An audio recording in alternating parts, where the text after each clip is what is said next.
Hey, what's up, everybody? Another edition of Geek-tastic Sci-Fi here on Free X Agents Media. What's everybody up to? How's everybody feeling? What's the Feeling word? good. What's the word, Feeling Josh? good. Doing good. Feeling good. Living that best life. Yeah, try my best. Try my best. Deus Ex Machina, I see on the shirt. With some good gotta represent Montreal. rep. Gotta represent IDOS Montreal. They're still in the game out here. And I wish I knew more, but from what I'm hearing, the game industry is taking hits left, right, and center. People are like, companies are being bought up, deals are being made, everyone's being consolidated and switched up, and it's turning into a thing. Yeah. Yeah, I know IDOS Montreal recently got well, not recently, maybe a few months ago, Square Enix let them go. Right. And they got bought by the Embracer Group. Okay. And so the Embracer Group is a company that I think it was originally, well, not originally called, but they were called THQ Nordic. Yeah. And they're just buying up everybody, anybody, everybody. And so I think recently what happened with Embracer Group was they were expecting a big deal to go through worth $2 billion. Oh, snap. And because it didn't go through, they're starting to let go and get rid of a few companies. But I know the recent deal that they did with Square Enix, which was they got Crystal Dynamics, IDOS Montreal, and Square Enix Montreal, but I think they closed Square Enix Montreal. Okay. They made that deal with Amazon with Lara Croft. That was it. Okay.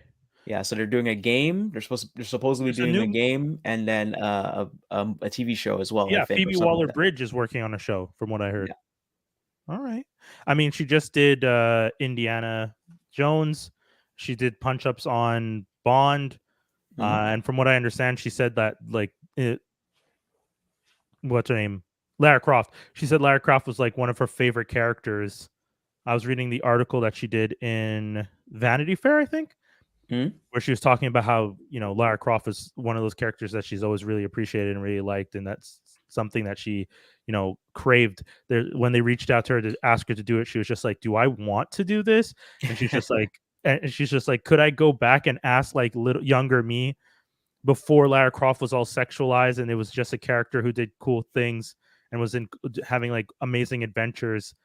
She was always sexualized, even in her original polygon form. I'm telling you how a young Phoebe Waller-Bridge understood the character. Yeah. I understand that you feel that way. Phoebe Waller-Bridge, though, was able to see past the sexualization and understand the character as an archaeologist, which is what she was trying to say. And that's the thing I think that was really cool. She understood that the character was more than just a like sexy character or sexy archaeologist, which was kind of just like the antithesis to Indiana.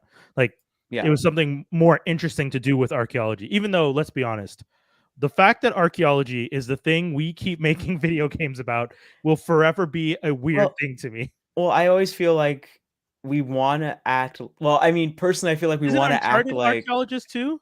Huh? Uncharted is archaeology too, right? No, he's straight up robbing graves and selling them. He's not trying to BS anybody about what he's doing. Okay.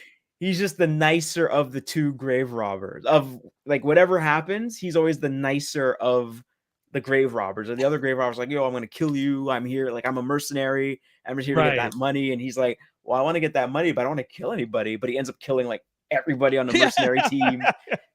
So it's always like this weird like thing you're trying to put together, right? Like in all honesty, they're straight up robbing graves. Like, the name of the game is Tomb Raider, right? Raider. And then the only time that kind of gets reconciled is in what was it called, but all this to say, Black Panther. I think one of the things I'm like, why is that the character though? Why do we make so many video games about robbing history? Like, why is that such a popular thing? Where did that come from? because the people that originally made the games, they're like, oh, let's look at these serial movies we used to look at as when we were kids, and there's always like the mummy Yeah. and this that, and it's always people looking at, oh, we found this new discovery, no, no, it's a curse, and then Right. it always kind of stems from that. That's what Indiana Jones was about. Mhm. They're trying to recapture that that excitement that excitement of adventure, of discovering stuff, and that's where Laura Croft, I think, I want to say Lara Croft was originally supposed to be. It wasn't Indiana Jones, but it was an Indiana Jones like character. It was originally a guy, and I Okay. think his name was. They dubbed him like Rick Dangerous, Oh and God. then they changed it, and then as production went, or as the idea kind of unfurled, then it became Lara Croft as we know. Okay. And that's a good point that you're making about this serialized story, because I was listening to a podcast where they were talking about the problem at Lucasfilm and Disney, and they were saying that you have this situation now where the creators that are working on stuff at Lucasfilm are people who are paying homage to the serials of yesteryear with the films they did in the 80s, which themselves were homages to the serials of the 30s and 40s. Yeah, And it's just like exactly. it's like you were essentially just, it's 2023 and the people in charge are still making movies about the same thing from the 1930s as a thread through the 80s. But I And find that Lucasfilm isn't evolving beyond that, or at least I with find Indiana. well, I was gonna say, there was a ton of movies in like the 2000 and the mid 2000s where they were trying to get back that like Indiana Jones vibe and feel. Like I think there was a movie called Sahara that was Right. like, Yeah. there was like Yeah. all these other movies are really trying, and I feel like the only one that nailed it really well was The Mummy. Yeah. I was The going to Mummy say, like really got it, and it was really fun, and it wasn't like super serious, but it was still, it still had dire stuff going on, and and I think the big part about it was like, oh, you've made this discovery, why you're not supposed to, and there's like opposing people that are like, no, don't open that. yeah. Our whole existence is to make sure no one touches this thing, and you touched it, you dumb white people. Why? Why'd you read the forbidden book? It's called Forbidden. Why'd you read it? We're curious. Curiosity killed the cat. At temple, and we're about to hang him. See, a real whitey would be like, but it didn't kill a human. That's what a real whitey would. God, that was a real whitey. It was just like that's what I'll tell you right now. That's the whole movie. It's like the sister and the brother. They're actually like the archaeologists. Rick is there just to be the muscle, and he knows some stuff. He doesn't know everything. Right. And then others were like, don't open it. Don't read the book. What are you doing? Oops, I almost burned your map. Oops, by accident. No, I'm burning the map because I don't want you to go there. Well, it's like the other day I was camping, and my buddy, like, we heard like we're outside, right? We're like deep woods camping. We do hear some like rustling or whatever. So my friend's like just checking the light with his light, just make sure, like, there's no actual animals there or whatever. Right. He's like, oh, I hear something in the distance. I might go towards it. And then I'm like, says every person at the beginning of a horror movie always, what are you doing? Every time. Find a rock, throw it in the air, see if it runs away. Like, What else is going on? I mean, you did mention Whitey, Dave, and I feel like we kind of have to talk about what happened. The riverboat. I don't know if you saw Montgomery, Alabama. I have no idea what you're talking about. Oh man! Dave, man! How did you miss this one? Dave, it's like the Royal Rumble happened in real life, dude. Chairs were used. Someone got rock bottomed. Okay, hold on. What is this? So what is this? This is obviously something that I can. By the way, people, check out Geektastic Cypher on IG at Geektastic Cypher. We have the video there, and it is wild. Multiple angles, multiple people happening. This is like the big memes of this week that's going on. So basically, what happened was I think there was a boat of, I'm just gonna of white people. They came and docked somewhere, and apparently they weren't supposed to dock there. Right. So the dock worker was like, "Hey, you need to move your boat because there's an actual ferry coming in to dock. Can you move your boat?" And for whatever reason, they said no, and this, that, and then the fight started. But what happened? But what was interesting was like they're arguing with this dock worker. The dock worker is black, and as they start the fight, the dock worker takes off his hat and throws it in the air, and everyone's like, "Why do you do that?" And then the fight starts, and so he's kind of like not fighting because he's just like, "Hey, just stop it." But then another person from that original boat comes to fight him, and he ends up on the ground. And then all you see is more black people coming in to help out the black guy. And I think the boat that was originally supposed to dock ended up docking. More black people got off that boat. Oh, that one didn't dock. That one didn't dock because they never moved. But there was one already docked right next to where they were. And that was the problem. These guys attacked this man on a dock that had people all over the top and everyone watching. And I keep saying, when I watch the video, there's one specific moment that I know this is where things went bad, because there's a dude in red shorts. When the dock worker, security guard, and the guy in the gray shorts are originally pushing each other and shoving each other, and then he tosses the cap, the bat signal, into the air. Then all of a sudden, this dude in red shorts comes out of frame and jumps and like throws his body weight at the dock worker, knocks him to the ground. Then all those white guys surround him and start jumping him. There's a young kid who comes that works at the docks. You can tell he's trying to stop them. They push him out. There's one guy that's in their group in a gray shirt and red shorts that seems like he's trying to stop things, but also he's with his friends, so he's not being real aggressive about trying to stop them. He's kind of just like, guys.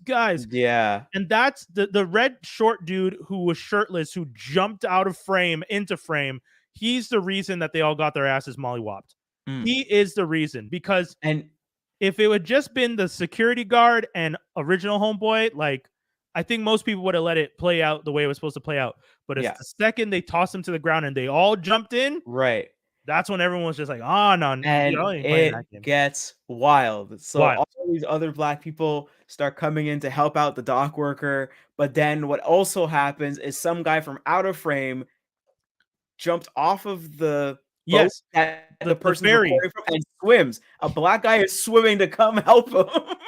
And by the way, just so that some people understand, one, that dock is the dock that they used to bring slaves to sell them in Montgomery. So that dock already has a crazy ass history attached to it.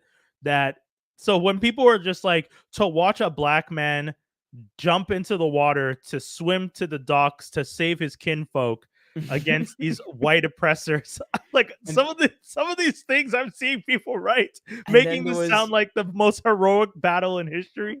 But then something else happened where the guy in red shorts and gray pants, somebody hits him with a chair. Right. So so someone gets a folding chair, smacks that dude with the folding chair. So now everyone, the way everyone is memorializing this event is just a plain white folding chair. Yeah. Just and then everyone's remixing it.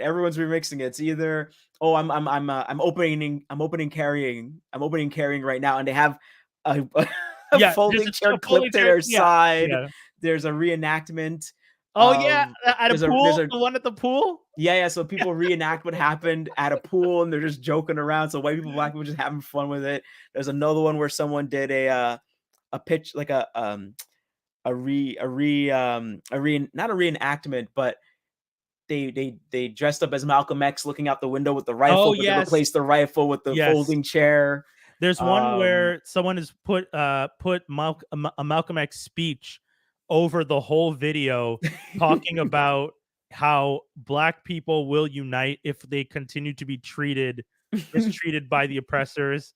There's another one where there's one where people have like remixed it, and it's like the names of the heroes show up. So it's just like the hat goes up and it's just like Catman. Then it's just like it's Aquaman. The way, oh yeah, I've seen Terrence pictures of Howard says it. Aquaman and everything. Aquaman. Then there's the 3 dudes that are like skipping, and there's like a bunch of ones where people are just like, if you ever see the cousins, because like people start referring to each of them by like familiar terms. So they're like Unk is the dude with the chair. They're like Uncle Unk. And then they're like the cousins. If you ever see the cousins skipping towards you, you know it's about to pop off. And I was just like, Lord, these black people are wild. I love it though. So much memes, so much pictures. So many memes.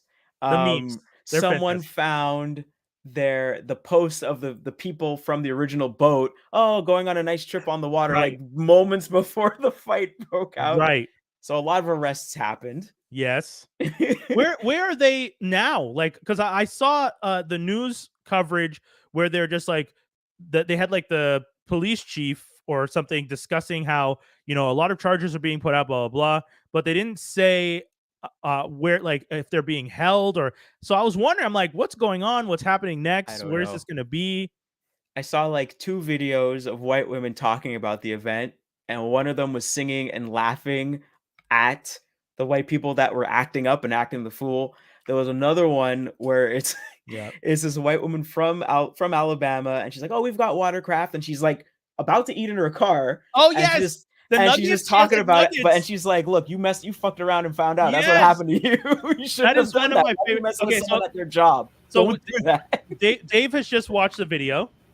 This is Dave. So if you are watching this, watching white people I know aren't like this. Like, we're not like this.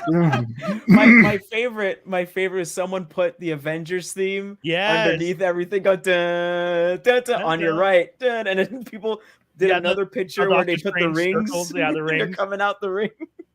But like, honestly, so Dave, as someone who just watched it, that's I first of all, I don't know if I saw just two angles, both from relatively the same distance, because there were 2 people's phones. Because I just found the one that was like, this looks like a decent amount of time. Hopefully it covers as much as I can see.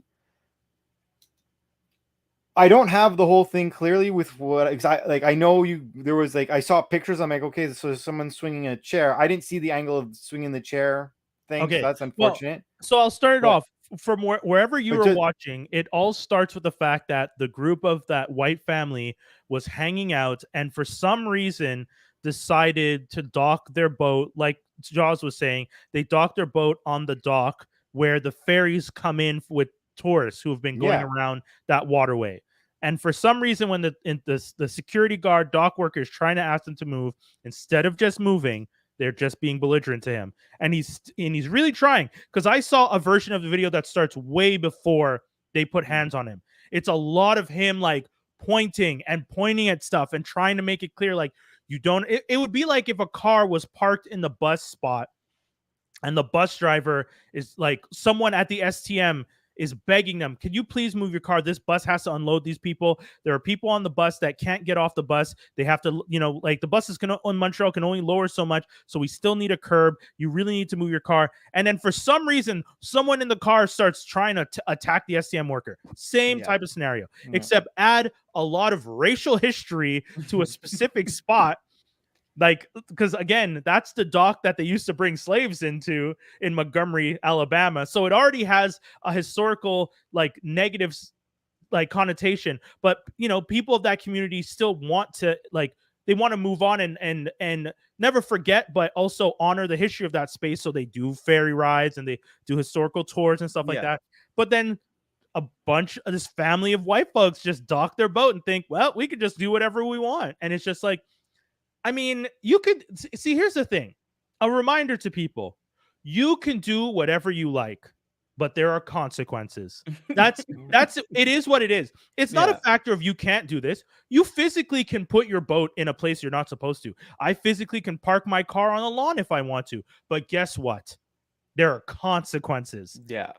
And if you do the thing you want to do, the consequences often are, you know, monetary issues but in this case, it was go around and find out. Pat, I would like to solve the puzzle. Yeah. Fuck around and find out. Yeah.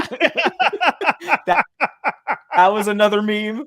That was another meme. Black people be like, "Oh, I want to solve the puzzle." That is so good. God, I want to solve the puzzle. That might have to be the title. Because I want to solve the puzzle. Because like what I saw, it goes to. They obviously skip to when they have their first interaction where the guy clearly punches the worker first. Yes. Yeah. 100%. And then the worker fights back and proceeds to start what looks to be like more likely than not going to get the upper hand.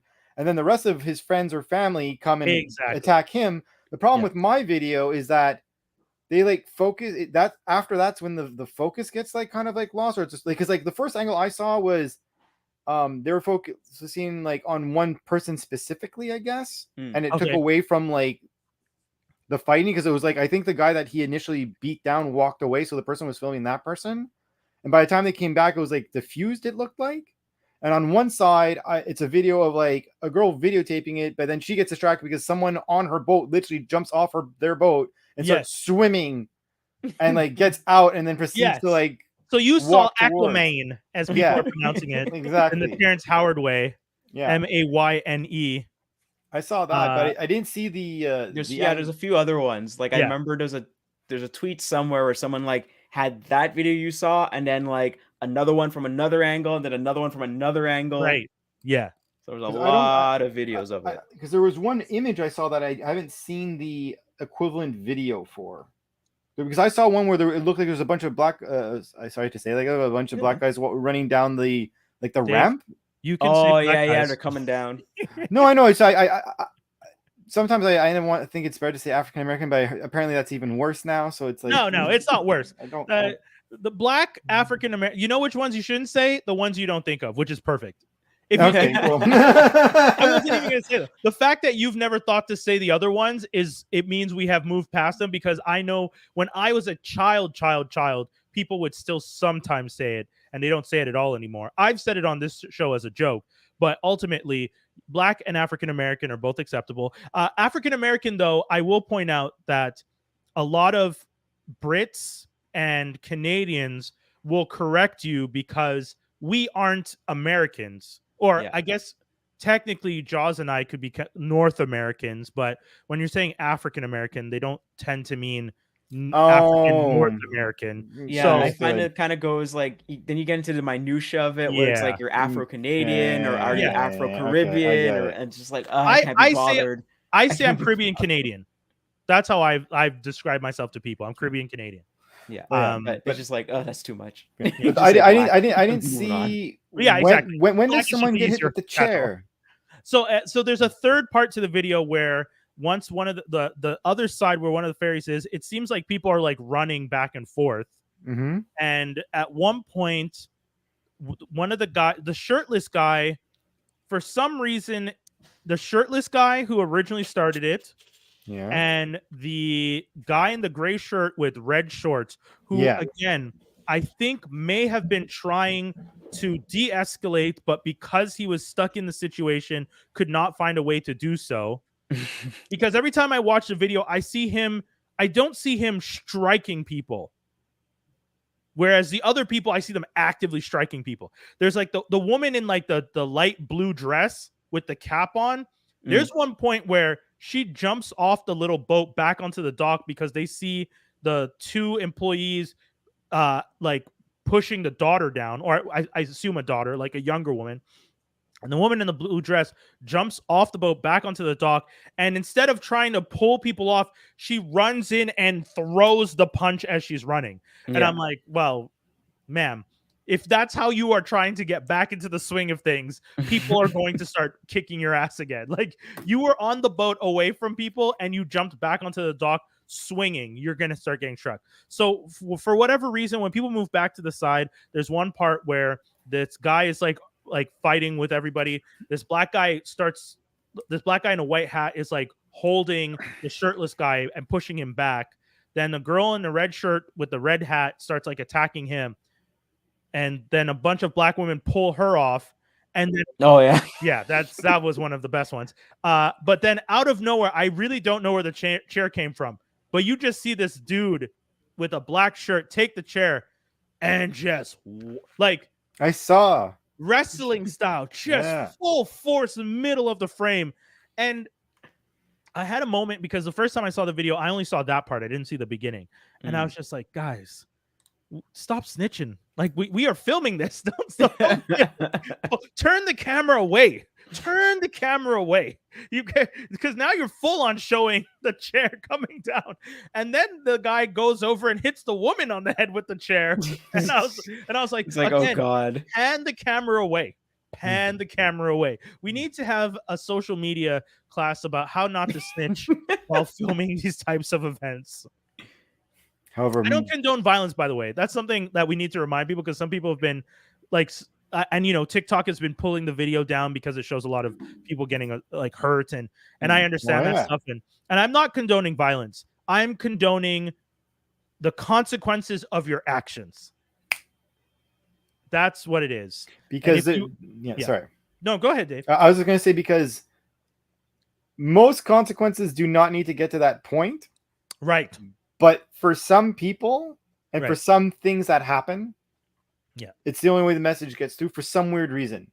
And I don't, that's where it's like, yeah, like, you know, I don't know that these people needed that lesson to be taught that way, but I feel like the spirit of all the ancestors and all the people who watched that video needed a reminder that there is such thing as a just moment.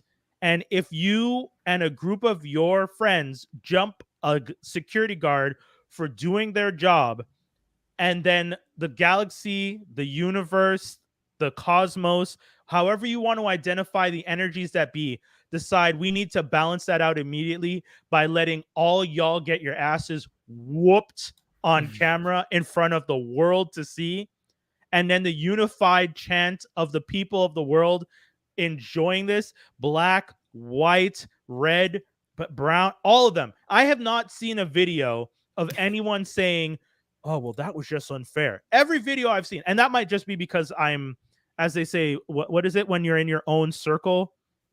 I'm in my own echo chamber. Whatever. It's very likely I'm in my own echo chamber. It's possible, because I tend to block out, like, anytime I'm scrolling through my social media, like today I had something that I was scrolling through, and for some reason it's giving me like a QAnon type video about how Biden is wearing a skin suit.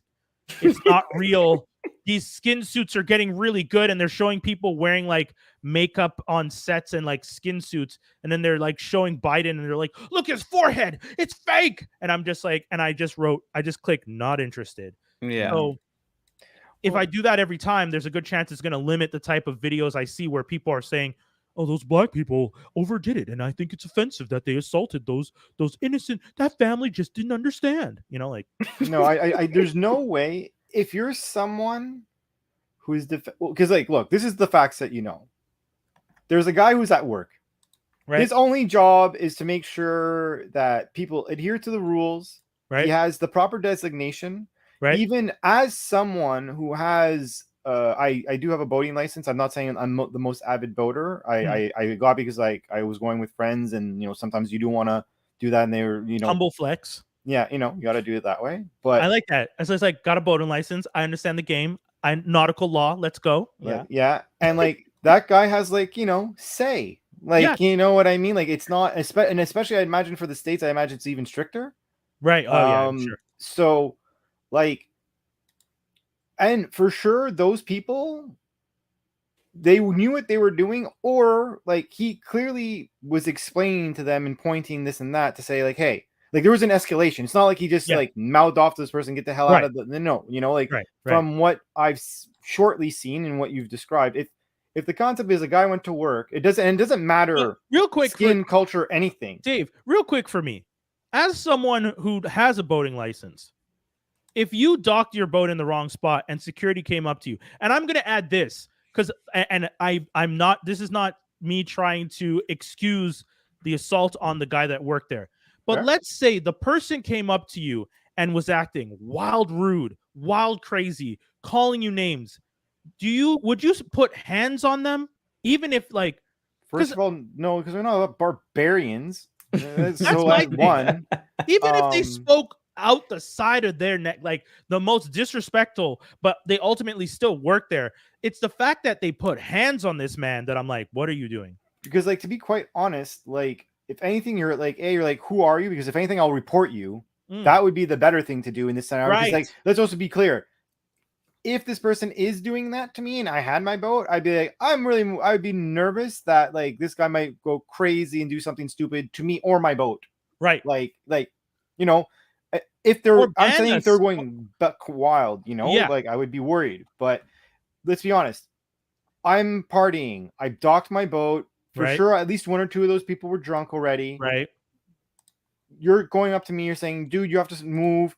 You're showing that there is a vessel that you are blocking. Because that was the other thing. They got off a boat that was in front of the like he's literally like, this is the reason why you have to and then move. There's another boat across the way that's docked. So like there's another like giant ferry boat. Ferry boats are huge. No, they really are. I didn't realize how big those boats were. You didn't know they were that big? No, they got 2 floors, 3 floors, and everything. But let me put it this way. It looks like those casino boats. I'll let you finish because after that we do have to move on to trailers. But yeah, go ahead. Finish the last. I'll just say it this way. Like, let's say it would be different if, let's say, you so happen to be on the water. You're the only one at the dock, and like you don't. It's one miracle day where no one's deciding to boat for some stupid reason, right? Which never happens, right? And let's say you parked it then, and then the guy would start mouthing off. I can imagine an escalation of anger there because you'd be like, "There's literally no one." But like, again, there's this massive boat behind your dinky boat. Yeah.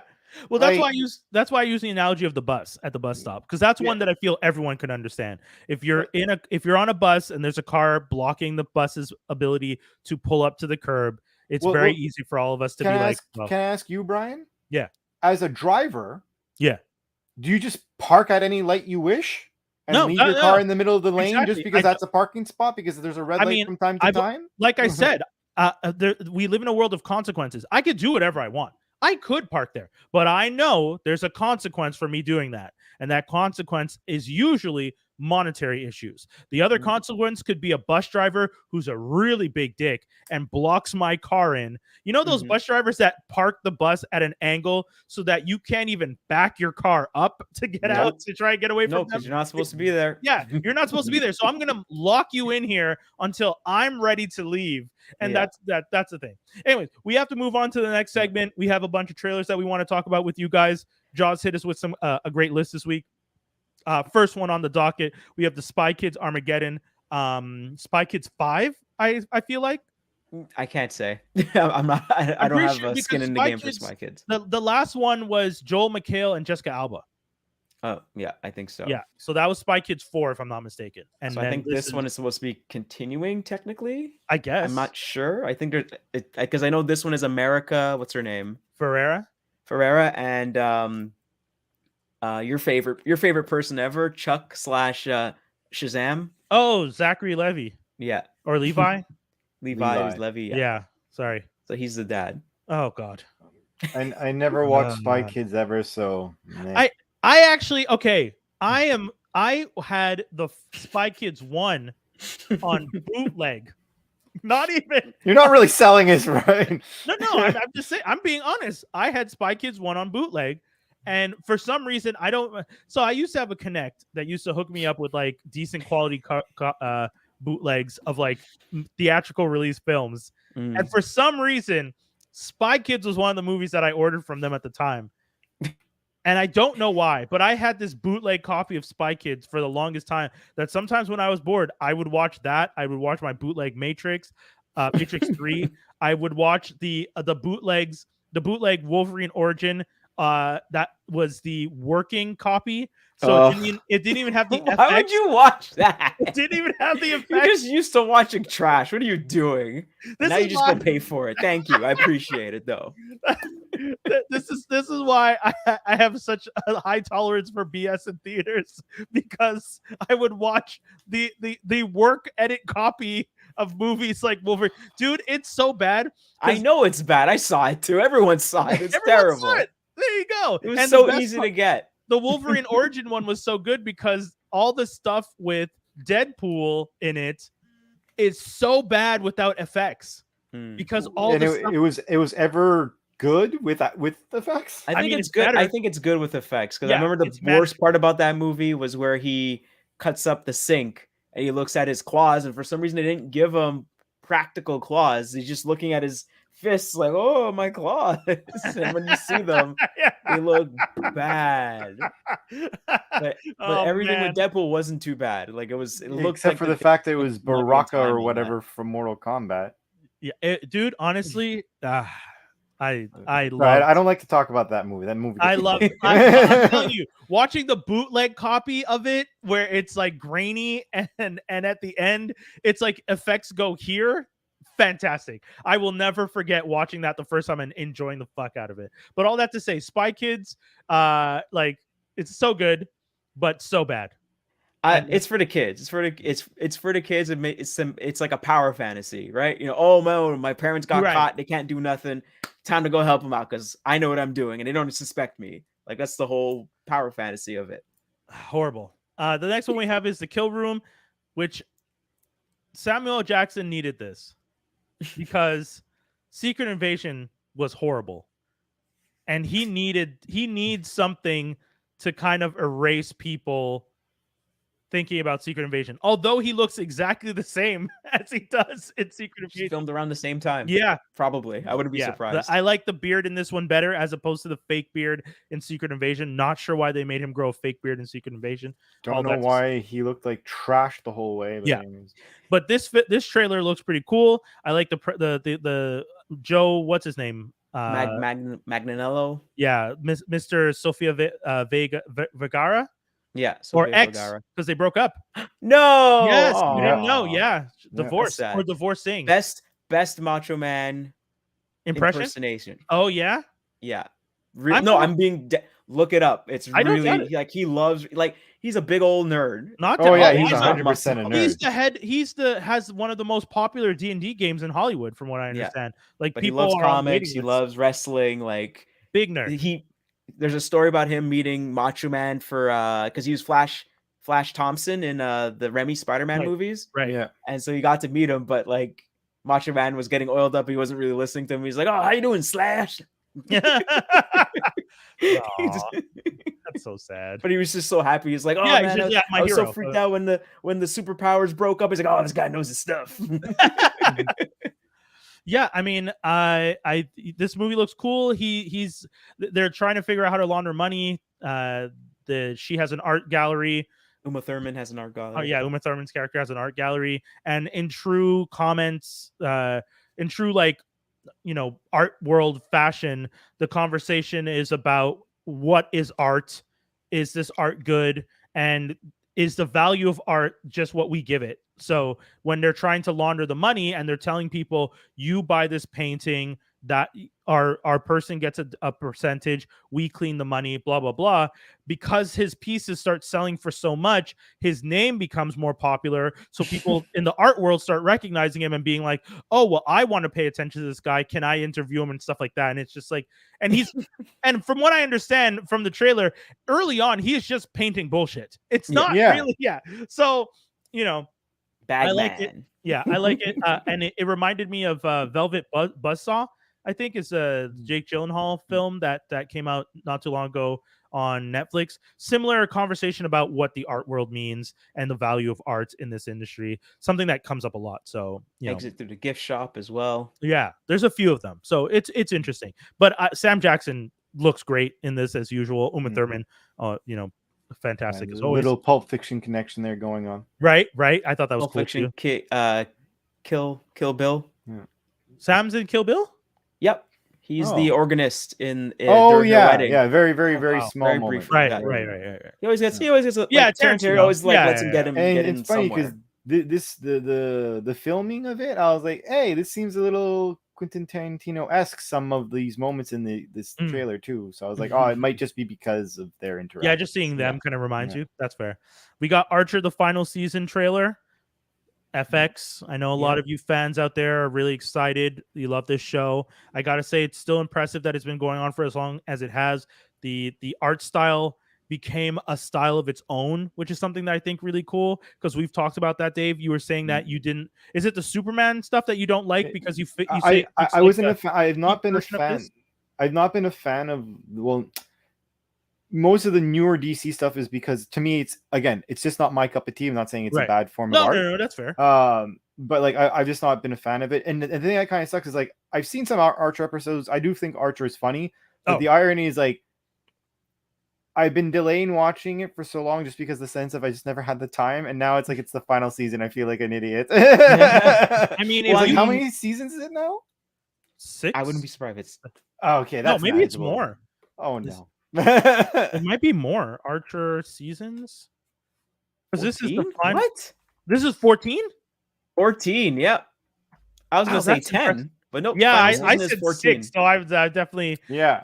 You when broke my hope. Because the show's been on for so long that you start to forget. Like you're like I don't. And that's the thing. FX is one of the few networks I feel gave shows a chance to just grow because they were kind of like the bastard stepchild of the Fox family. Yeah, and then things didn't get canceled as fast. No, yeah, or they didn't get shifted around as often. Well, funny enough, then they created FXX, which was like the offshoot of FX, and moved some of the shows over there. And even then, I didn't understand why they were doing that. But then they continued to just be popular. So right. Like if I know for Archer, I think 3 or 4 of those seasons have nothing to do with the dream ones with being spies. Right. Yeah. I'll just leave it those at seasons are the ones where he's in a coma, right? Yeah. Yeah. There's like one in space, one in the jungle, and one's a noir. Yeah. Yeah. And then another, there's another one. They're drug runners, but he's alive during that. Yeah. But the drug runners one, isn't that when they're awake? Doesn't that? Yeah, he's alive. He's alive during that one. He's awake during that one. But it's just, I know the creator. He was just like, what else do I do with these characters? Hey, he managed to do 14 seasons, so he must. And then also two of the cast members passed away too. Yes. Yeah. Yes. The mother. The guy that played Woodhouse passed away, the actual actor, and then is it Amanda? Jessica. Jessica, yeah. Her husband passed away, and then she passed away. Yeah. She's also the mom on Arrested Development. I feel rude not remembering her name, but yeah. Man, that was sad when she passed away because she's so good. She's so good in the show. And like she's so good at like being Jessica Walter, sorry. Yeah. She was also good on wasn't it Arrested Development? Yeah, that's what I was saying. Yeah. But like okay, sorry, I thought you were talking about she's so good at that specific character. Yeah. Like that kind of like cold mother. Like so I love all my children equally. Earlier that day, I don't care for Job. And she's telling her child that. She's telling another child that she has there. And that's why the show's so good. She was always what are we even talking about? That she just randomly says that. She's like, you know what? You're inconsequential other child. I don't care for the middle one. I love her. She's so fantastic. Anyway, so if you guys are excited, you should be. Archer, the final season is coming. Season 14 is going to be a wild ride. We have the Changelings trailer. Speaking of fuck around and find out. Yeah. Jaws, you were telling me something before we started. It's based on a book by Victor something. Yeah. So hold on a second. I mean, Lakeith, continue. Just keep doing you. So like he's always finding interesting projects. Always. Is based on the book called Changeling by Victor LaValle. That's the name. And so basically it's a movie where this woman she I guess she has a boyfriend and she ends up going to Brazil for a trip she goes for a trip. There's like a lagoon that the locals tell her not to go there. And as in typical I guess I would say American fashion, she's like, I can go wherever I want. I'm gonna go and check it out. Yeah. And she goes check it out. She finds a weird looking old lady. The old lady tells her she has 3 wishes that she can make, and she ties a little red string around her and says, that's the thing, by the way. I don't know how many of you, but I know people who have those strings. Ooh. Like you make wishes and you put that string on, and when the string comes off, like however long it takes for it to fall off, there's like something linked to how long your wishes will take to come through.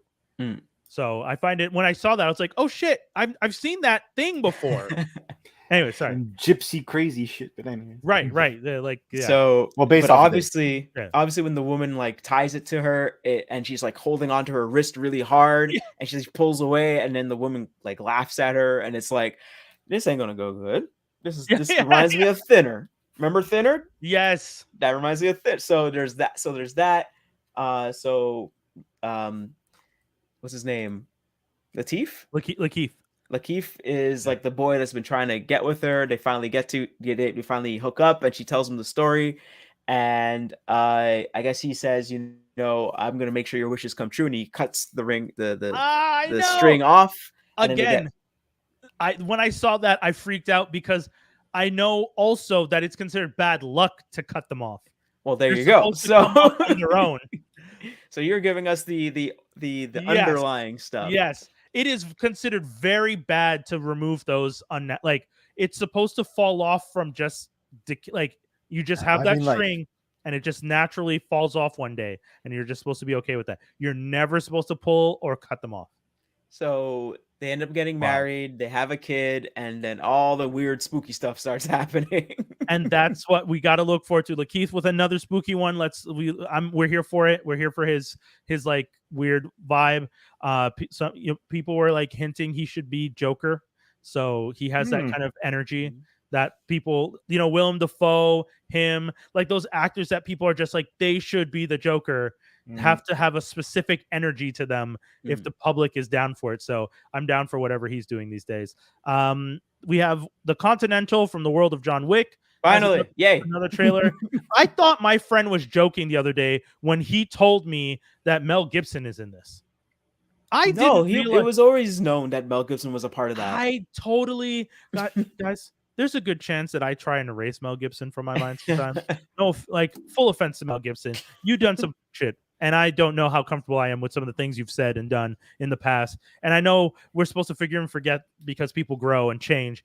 I just don't know if I feel like you've done anything to change. But that's okay. People seem to have forgiven you and are giving you opportunities to make movies and TV shows again.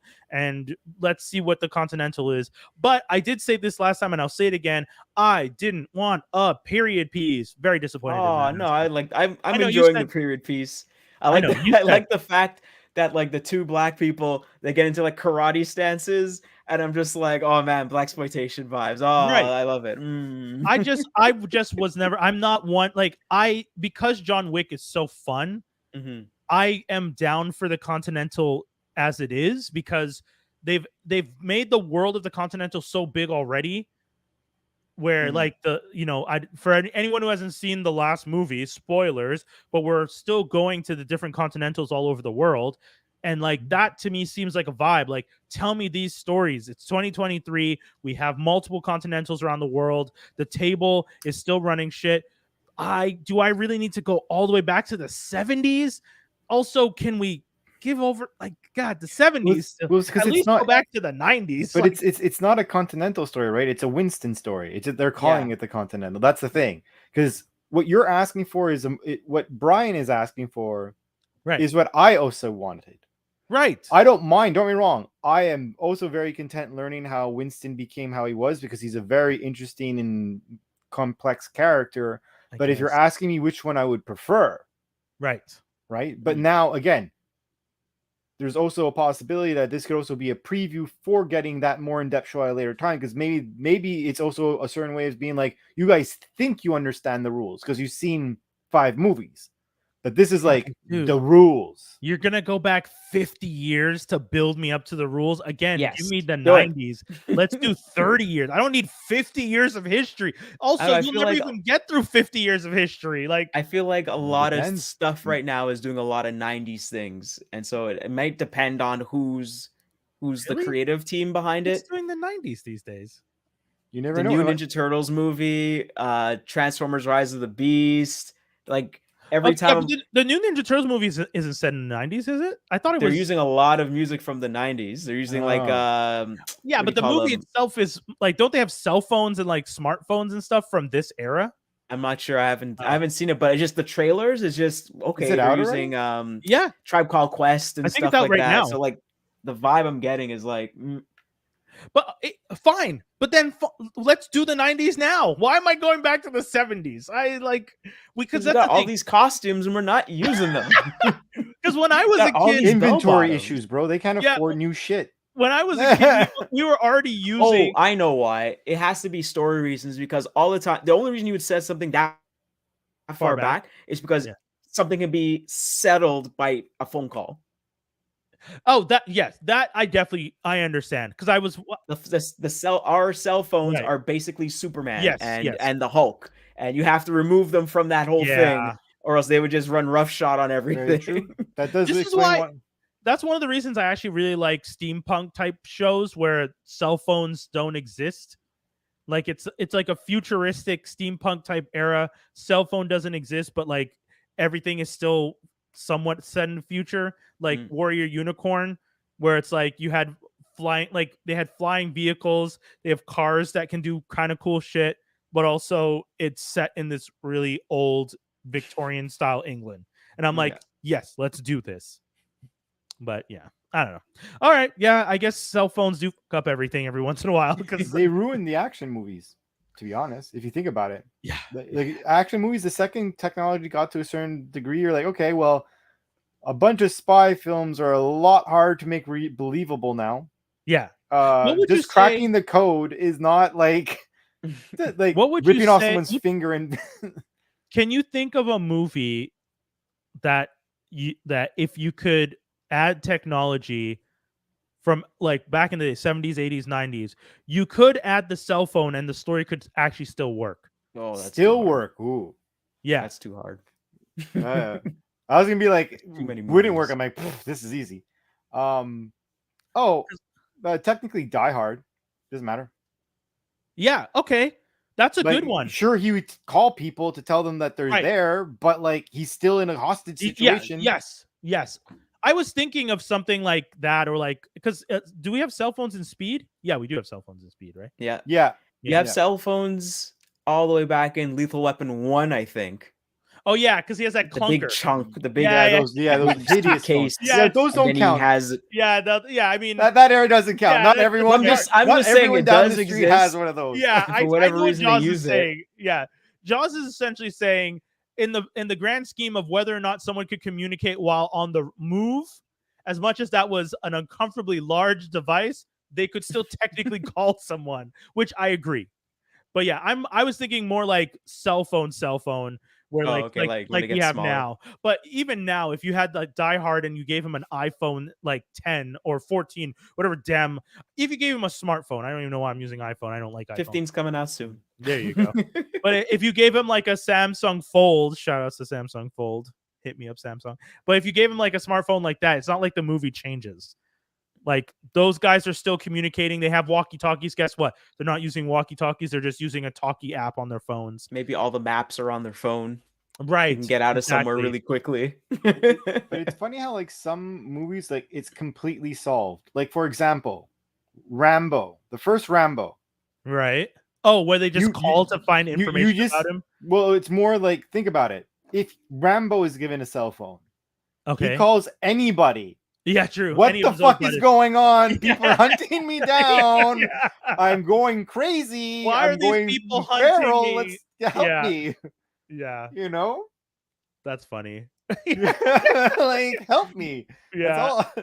I'm trying to think what else. Anyways, that was a random tangent. It just made me think as we were talking about it. The last one we have, and I was wearing the hat earlier today, and I was actually going to wear it for this episode and totally forgot. But shout outs, Loki's back. Marvel Studios Loki season 2. The trailer dropped. Another trailer's dropped. And the show is coming back soon. I think October is when we're getting it, if I'm not mistaken. If you guys have seen the other season, or if you've seen the most recent trailers, our boy Key is back. He was in Everything Everywhere All at Once. He was in the Indiana Jones movie. What's the second one called? The Raiders of the Lost Ark, right? No. That was Temple of Doom. Temple of Doom. Yeah, sorry. Temple of Doom.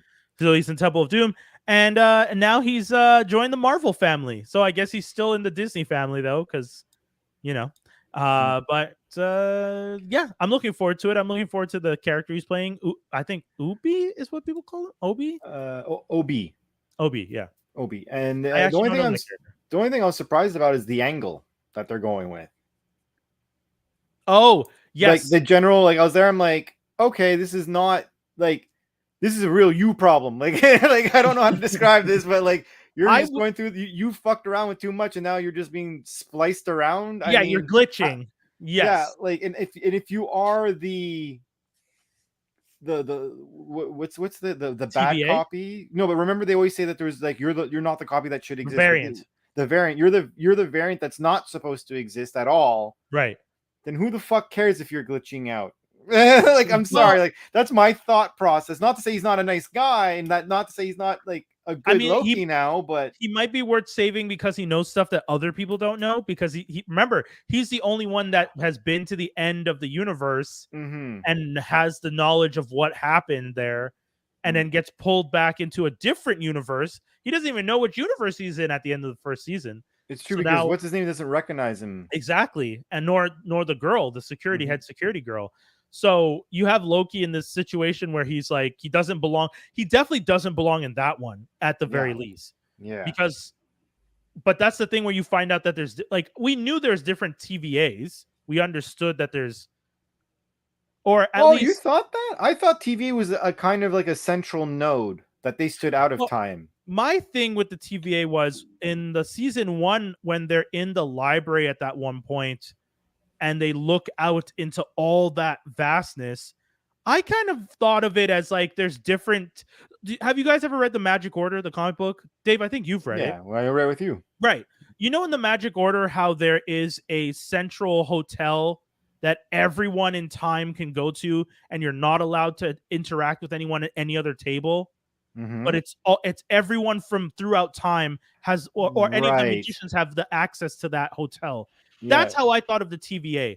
It's a hub where all the different TVAs are connected there, but don't actually communicate. They're doing their own things. They're all like focused on their mission. But then yeah. I guess. But you're right. You did in the show they do identify that there's a master timeline, so I guess that doesn't make sense. But I had thought that way. I thought of the TVA as that originally. Yeah, because initially when he was in this one, when I thought like one of the consequences of what was accomplished at the end of time, I thought that was like it was his consequence. It was the reverberation he had to deal with because that. Yes. Like now I'm questioning it all. Like I'm not at all right with whatever I was doing before. You're making the most valid, logical argument for why he ended up in a universe that doesn't make sense.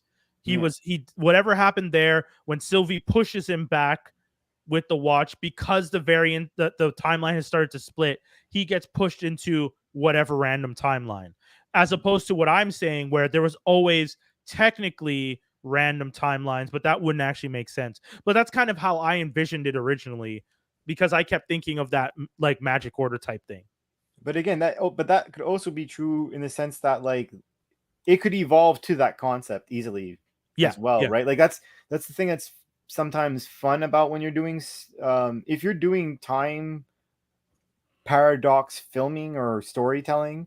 The fun thing about it is that you could go really wild. It's only just don't self-implode with the rules. Set certain rules and like, adhere to them so that the person who's reading could at least like follow.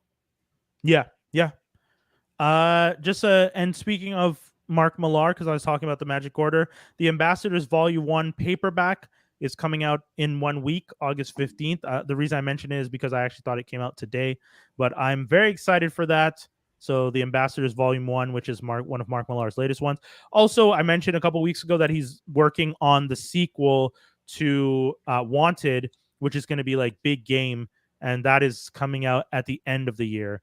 So I like to always shout out Mark Millar because he does write crazy, interesting stories. But yeah, view the right thing, folks. We're going to make it. We're not going to do too many things, but I definitely know Joss wants to talk about this one because I saw him and Proto Man getting real hype for it. Proto Man was out there making fun of everyone for going to Barbenheimer, saying movies we won't even be talking about in 10 years. I'm pretty sure we will be because it's broken records, but either way, I know you guys are big fans of anime stuff. Jaws, hit us.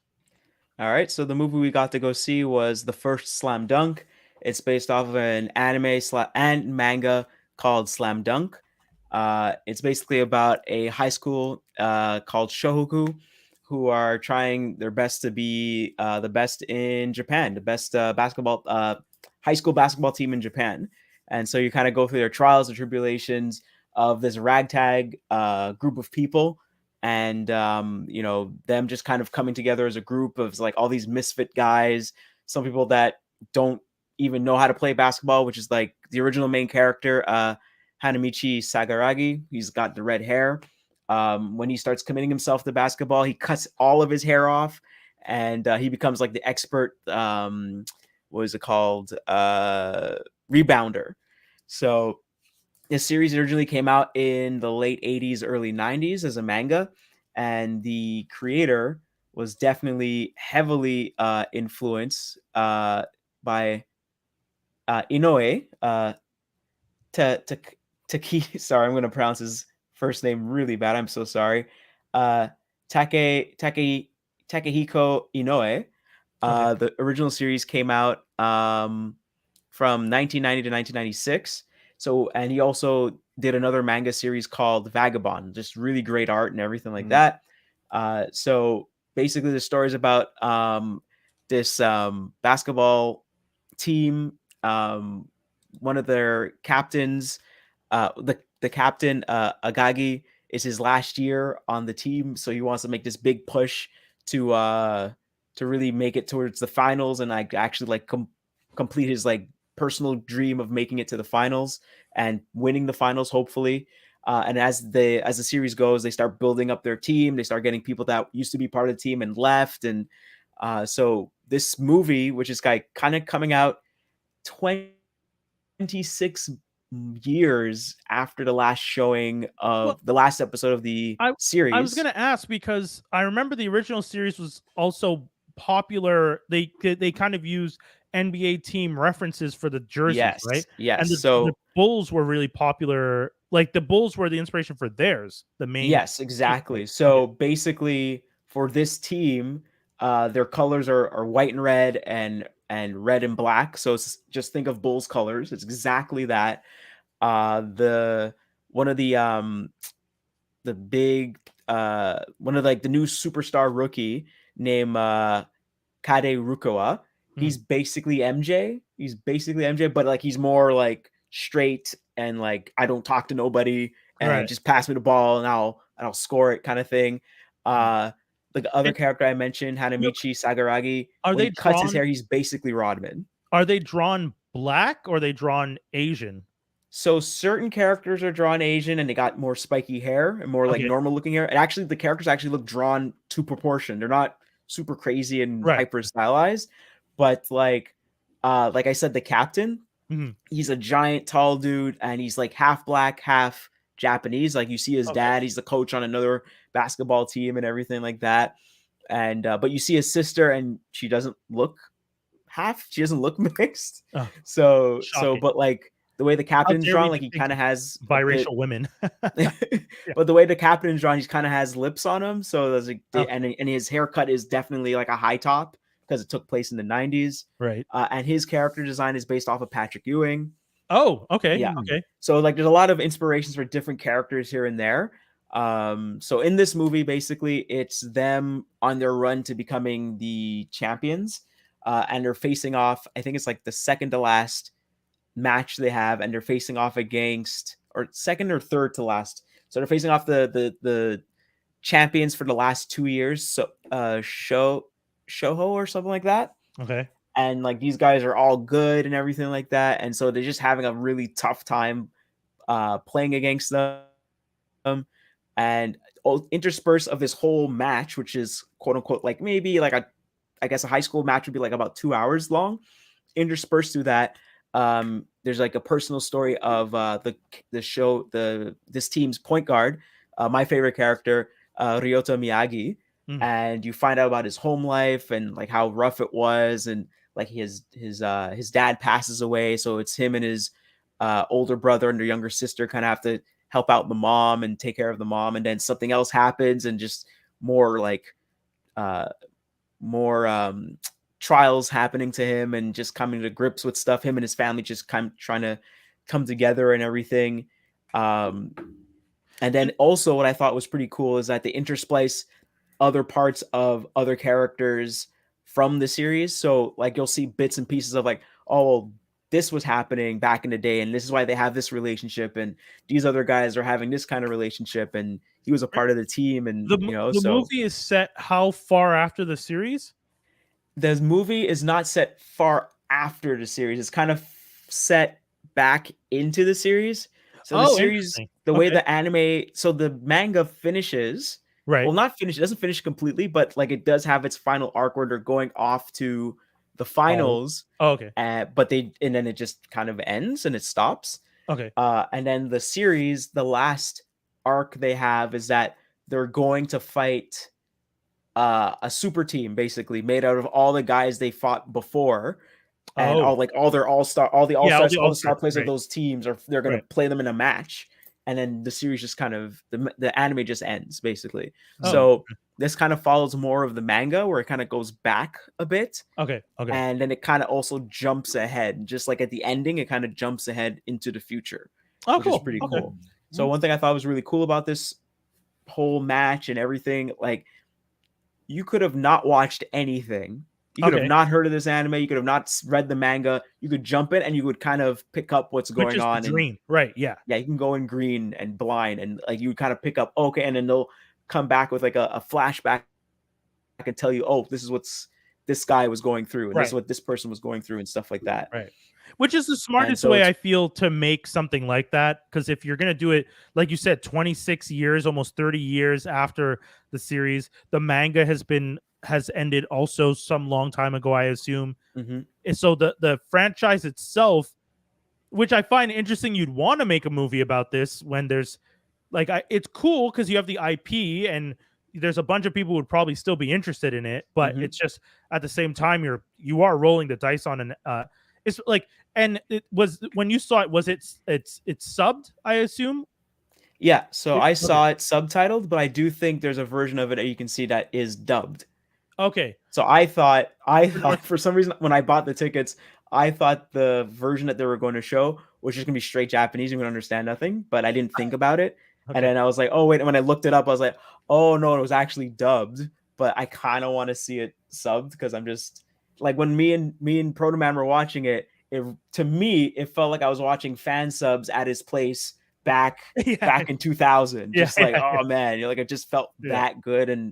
And as you're watching the movie, it's like watching an actual basketball game. You're just like rooting, you're hoping that people are going to do well. So the main kind of person, the main character of this movie is more so Ryota Miyagi as opposed to Sagaragi. Sagaragi is kind of like he's like the noob to the team. So basically he's the person that you would teach basketball to and teach the people that are watching this manga and anime. This is how you do basketball. This is so like, the audience avatar. Yeah, the audience avatar basically. Yeah. And so it's really good. He's still like kind of like the bad boy of the team. He comes from like a gang, and the reason he joins the team because he likes this girl that really likes basketball, and it turns out she's the little sister of the captain. Oh, fuck. All right. Well, okay. So, I mean, that sounds dope to me. People should definitely check it out. Proto Man's actually in the comments here, and he just added this little note for us. It's killing it in the box office worldwide, which I think is cool. 260. It made 265 million worldwide. Yeah. So it came out last year in 2022 in Japan. Okay. And now it's in theaters in North America until August 31st, from what I read. Okay. And it didn't make 265 million since it's been out here, which is in general. I was like, dude, it's not been like a week worldwide. I was like, that's insane. Like, it's destroying Spider-Man. And also, I think it's the 14th biggest Japanese movie in Japan. Like, it's like all time, like 14, number 14. I mean, that's like cool. This series is kind of like has a big cultural thing because apparently this is around when the Bulls were big and the NBA is blowing up, and then all of a sudden streetwear starts becoming a thing in other parts of the world. So that also kind of brought that into Japan as well. The original, so a lot of people that are like, is happening gotta go see this movie. Yeah. Wow. Okay. Definitely check it out if you can, for sure. It's funny that we were Worth it. talking about Inside Edition the other day, and then this is now back to the same thing. I know, Dave, you said we should do They Clone Tyrone. I do actually want to talk about Harley, though. Yeah. Because I've been watching it, too. So I would rather us both talk about the insanity that is Harley Quinn's obsession with Nightwing's ass. Although that I guess towel version of assless chaps was fucking funny. That was fucking funny. So for those of you who have not been watching the latest season 4, 3, what are we on? It's 4 episodes into 4. 4 episodes into 4. So we're on season 4 of the Harley Quinn show, which is a Max original, formerly HBO Max, blah blah blah. And you know, when the show originally got announced, I remember thinking, I don't want Kaylee Cuoco doing the voice. I was just like, Bernadette would have, in my mind at the time, would have been better at the time. Right, but she did do one. Bernadette did do one. She did, but when they were announcing the show, because they were doing the movie, I'm like, okay, well, it's obvious who you should be choosing because she did such a good job in that movie. Equally thought the same thing. I was just like, why is Kaylee Cuoco gonna do this when her buddy just did it and did it so well? 4 seasons in, I guess I'm okay with it now. She does a pretty decent voice. It's not as Harley Quinn as Harley Quinn could be. Yeah, like it's Brooklyn accent isn't heavy, I guess. No, she softens it a lot. And Kaylee Cuoco is she's from LA. No, where's she originally from? Because as much as she's trying to do this accent for Harley, I get the sense that she can't get rid of whatever her original accent is. You find she's trying to do an accent? Oh, see, okay. I'm sorry. Like, look, I think diplomatic about it. I think. Yeah, she's from California. That's what I thought. She has a West Coast. She has a West Coast accent with trying, at least in my opinion, subtly trying to be like a weird kind of Harley Quinn accent. I feel like, don't get me wrong, I do like her as, like, I find overall her work is good with the show or whatever. It's fantastic. But like, you're not representing the animated series, you're not representing any comic book series. This is an alternate vocal, not even an alternate version of Harley. It's an alternate vocal cord of Harley, and that's the only thing that's changed in this universe, and that's fine. Because there is no Brooklyn. Because like Brooklyn, they have she also has sometimes like Southern ways of talking. Yes, like she's like a very y'all. She says y'all, but she doesn't say y'all, but she says y'all. Like, you know what I mean? She has a twang to her, and like when you're listening to it, you're just like I've gotten to the point where I'm okay with it now again. But it is one of my nitpicks that I'm going to always have when watching the show, because story wise, it's great.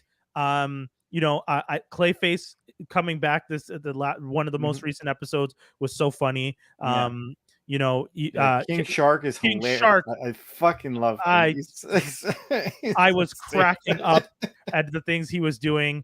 You know, Harley trying to walk the tightrope. King Shark played by Ron Funches. Yes, and Clayface is Alan Tudyk, who also does Joker. He does. He does Joker, and he does Clayface. One thing I will say, I find it hilarious. I don't even know if we've ever actually seen Freeze, but how Nora Freeze is somehow a main character on this show for some stupid. I don't know what it is. Great. She's hilarious. By Rachel Dratch from SNL. Oh wow, nice. She kills it. I'm there. I'm like, it doesn't even make sense. Like, I shouldn't like you because like you're supposed to be frozen. Yes, but but this is very interesting because you don't know what she's supposed to be, right? So maybe that's why. Exactly, that's the thing. Because we have no frame of reference for how this character acts in this show that is heavily focused on women empowerment. As like the lead's a woman, she has her partner. Her partner is the lead of like the Legion of Doom. Nora is now part of it. So it's women are in charge, and it's great. Talia al Ghul is now in this season. She's running the Wayne Enterprises because Bruce has done some shit and is now in prison, but is still DJing at the Legion of Doom hotel in Vegas, like the villains hotel.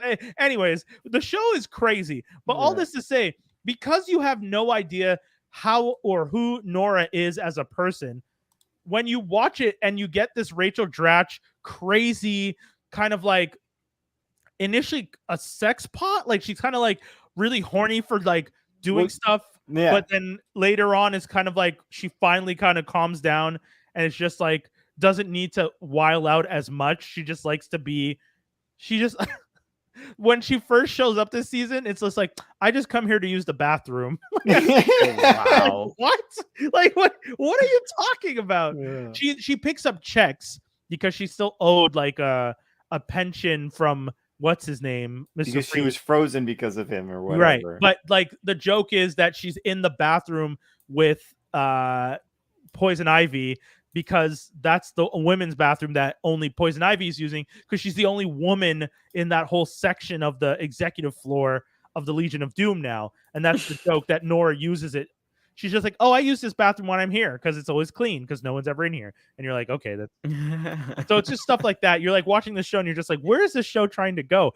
Harley being a in Vegas and pretending to be a different person, but just putting on a wig up. Just putting on a look, if Superman could put on glasses, like you can't say that in that universe. That's not a fair statement. What do you mean? I remember recognized her immediately. I remember recently I saw a video of what's his name? Henry Cavill talking about how he went to Times Square. He went to Times Square. He wore a Superman t-shirt and he literally stood underneath the Superman versus Batman poster and his face is in it. And while he was there, he was recognized by nobody. And he was only asked, 2 people stopped him. One person asked him how to get to Central Station. And the other person said, stop taking pictures in front of this restaurant.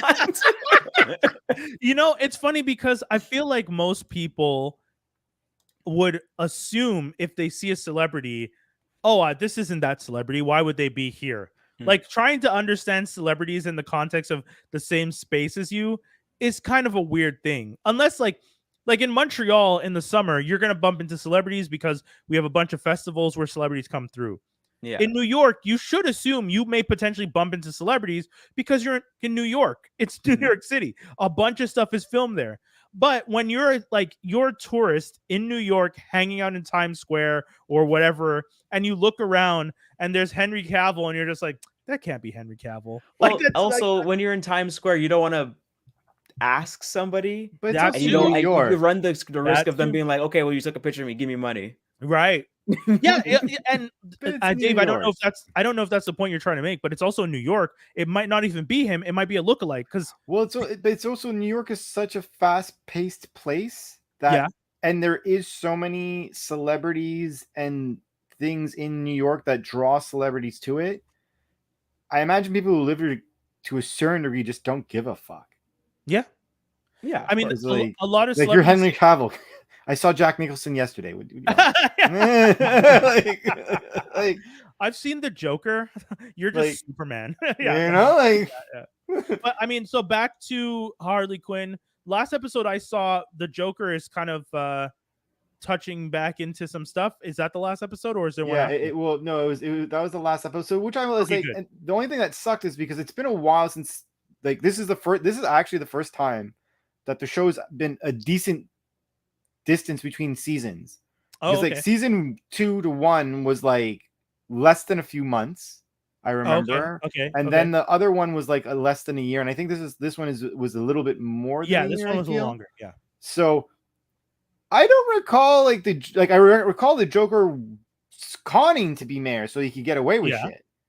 Yeah. But like he's looking like he's like in this season he's looking like he can't do stuff. I'm like, why can't you do things? Like why do you need to be put in the loop? That's the one thing I was like a little confused about. I think the Joker is now, as the mayor, wants to be, he's trying to be good, because remember he tries to be good for that woman that has the kids, and then he becomes and then he runs for mayor, and he runs on a platform that is like, you know, like he runs on like an anti-capitalist platform, which everyone is just like, oh yeah, this is legit. The Joker makes sense, and the commentary there is hilarious because the idea that the Joker is an anarchist, and as an anarchist, he's actually an anarchist, like what Marxist communist kind of crossover, because he believes in like universal health care and taking down capitalism and equal pay and like all these like social programs.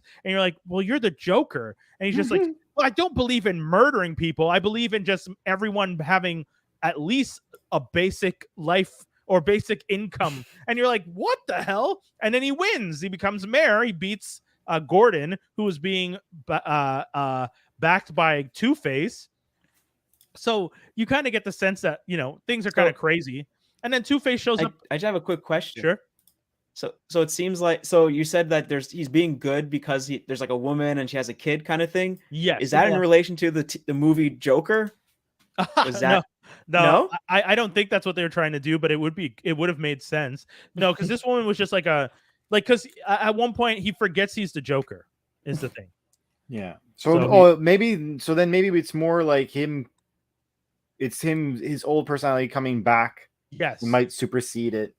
But I mean, he does know he's the Joker. But yes, you're right. Probably but that. You could know who you are, but there's then knowing who you are. You know what I mean? Like knowing but not acting on who he is. Yeah, he's definitely starting to act on who he is, though.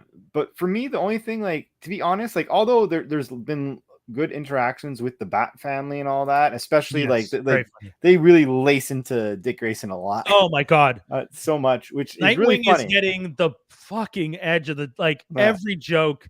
And my favorite other thing that they play on is Talia al Ghul being the worst mother. Like every time she sees Damien is like what 13, and she keeps giving him things like pacifiers as gifts. Yeah. And he's just like, what is this? Like, why are you giving me a pacifier? It's so good. Yeah, so well but done. I hope that they undo the concept of her trying to be a good guy at one point, though. You could Harley? be like, correction, or at least not, because you know what it is. She's already not a good guy. She killed but I mean the other day. No, but I mean in the sense that like when you read the Harley, the Harley Quinn had a comic book series for a long time. She was someone who was doing evil things, but also being an anti-hero at the same time. But she was also doing evil things. You know what I mean? This concept of Catwoman. But if anything, a bit more evil, because Catwoman at the end is just thief, whatever. Yeah, Harley Quinn, a slave to her dad, and she believes in her dad's cause. Just at least that's what I've seen. At least in the last Batman movie, Nolan movie, and then also Batman Beyond.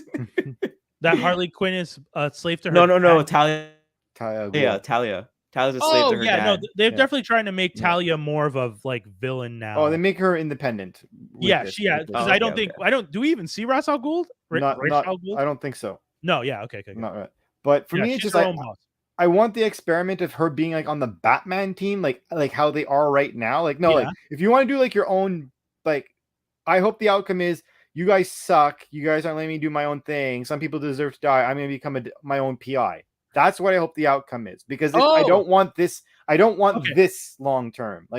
I've already been you know what you brought to the I'm down. Because at first I thought you were saying you just wanted to go back to being evil. No. I like the idea of her realizing that there's too many rules with them, but there's not enough rules if she's just a free agent villain.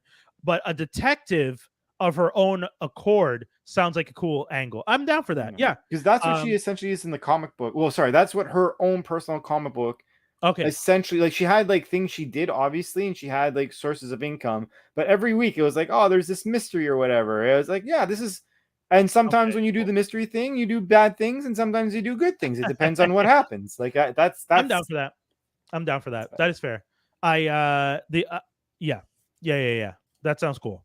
Because you're right. I mean, it is fun to watch a goody two shoes stuff, but her being in a relationship with the person who's the head of the Legion of Doom, it just doesn't work, because there's the episode where she tries to get information out of Poison Ivy by being sexy with her and pretending that she's interrogating her, and then Poison Ivy's just are you just pretending to interrogate me so I can snitch? And she's just no, and you're like, okay, this isn't that funny. Like this wasn't that entertaining. It's very obvious, and you're not. You're like, she's not dumb. You're the dumb one. Like, Poison Ivy is not stupid enough to just be like, all right, my girlfriend is asking me very specific questions about where this bomb might be, and you're like, okay. Yeah. Okay. Yeah. People should definitely check out Harley Quinn. It is one of the more solid offerings over at Max. And I think if you're in Canada, it's on Crave. So, yeah. Oh, and by the way, if you guys haven't had a chance, check out Twisted Metal. It is doing very good numbers for Peacock. It is one of their highest viewed things. And I think it broke into because usually there's that list of like the top 10 streaming television stuff. And it's almost always just Netflix and then sometimes Disney Plus / Hulu. And I think Twisted Metal might have been the first time Peacock got in there. I think. I'm not sure. But have you seen it yourself? I've watched a few episodes. Yeah, I haven't watched all of it. I never played the game, so I do not have the same relationship to the IP. So when I'm watching it, I'm kind of just like, Anthony Mackie is funny. Stephanie Beatrix is funny. Okay. I know you guys were telling me Samoa Joe is the body, and Will Arnett is the voice of Sweet Tooth. Sweet Tooth. Yeah. Sure. To my understanding, the games work. There's a guy that throws these tournaments, and his name is Calypso. And then someone wins the tournament, and then he grants a wish.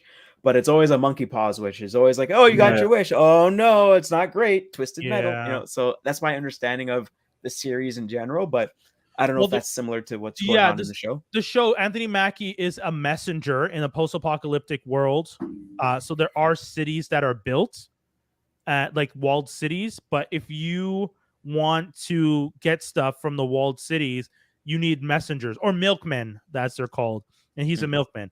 A lot of times when you're on the road, people try and rob the milkmen because they know they're carrying precious cargo. So he has a like souped up car with like armor and weaponry and stuff like that. And it's just him doing milk runs. But then he gets a request from someone in New San Francisco, I think, to go to New Chicago to do a milk run, and supposedly no one goes past New Chicago. Like no one goes past a certain point because of something.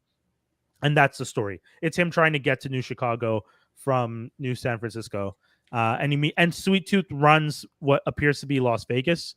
But he's like the only one in Las Vegas because there's like no other cars there or anything. I don't know. There's some parts where them playing on the idea that there's post-apocalyptic is weird because there's like no one anywhere. But then they get to like the cities and stuff, and there's like a lot of people, and I'm like, okay, so I guess civilization this is like The Walking Dead.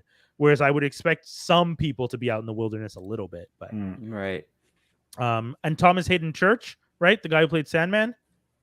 He plays like a cop who's trying to reestablish civilization throughout all of America. So he has like a network of like cops that even though there is no official system, he's just creating one and no one's fighting him on it.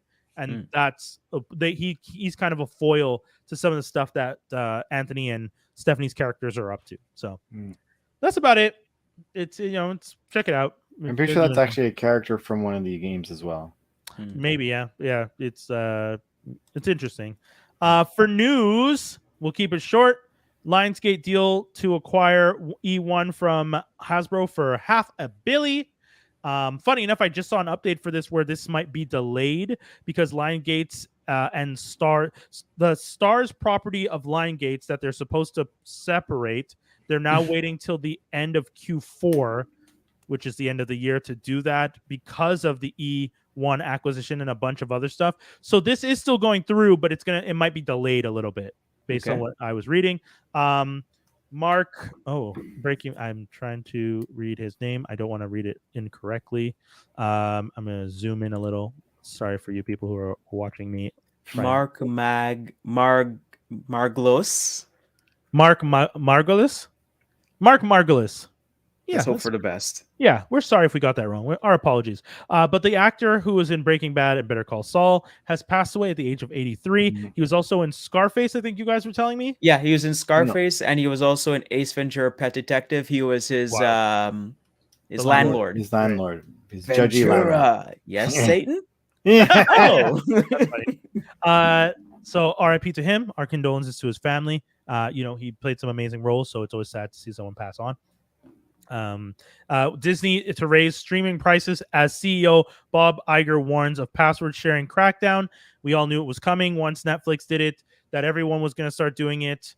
And also I'm hearing rumblings that Disney is going to start there's going to be more of a merger between Disney and Hulu, but then they're going to up the price quite a bit, like this says. And then in Canada, they're going to also make some major changes, like adding the ad. The lowest tier is going to be the ad supported tier, and they're probably going to do away with the lowest tier that you can get without ads, which is what Netflix did here in Canada as well. And I think it's guys, they need the, they're always going to do that now. Because they need the money, the billions. Right. The billions. And then the last thing, which I thought was kind of cool, this one goes out to all the torrenting bastards out there. I'm not saying you're bad, but I'm not saying you're good either. Judge says Reddit doesn't have to snitch on users who discuss torrenting. Ooh. So this company was trying to sue and trying to subpoena Reddit to get the names and the IP addresses of people who had been discussing torrenting so that they could go after them. And the judge said, you can't go after them. They have their First Amendment right to discuss this if they want to. And your right to protection of your intellectual property does not supersede their right to discuss something on a platform, especially something like Reddit, where they could be making up stuff you actually don't know for a fact that they're doing the things they're saying. People give bad advice all the time. Yeah, especially on Reddit. So it was really interesting. But yeah, so it's not a free for all. We're not saying ride the pirate seas of torrenting, but we're just letting you know that a judge in Texas, and of all places Texas, but a judge in Texas was just like, freedom of speech over the capitalist pigs. Pew, pew, pew, pew, pew. And that was my horrible Texan impression. Terrible Texan impression. Terrible. Don't do it again. Ends it with the gun salute out. That's bang, bang, bang, bang. I know. I was talking about how you went like you gave the gun. Don't stop. I'm a judge. Bang, bang, bang. Fool me once, shame on you. You know what I ended up finding out about the "Don't shame mess with Texas" slogan? Oh, what does it mean? It was originally saying "Don't litter in Texas." That's what it was originally. Oh, it was an ad to not litter in Texas.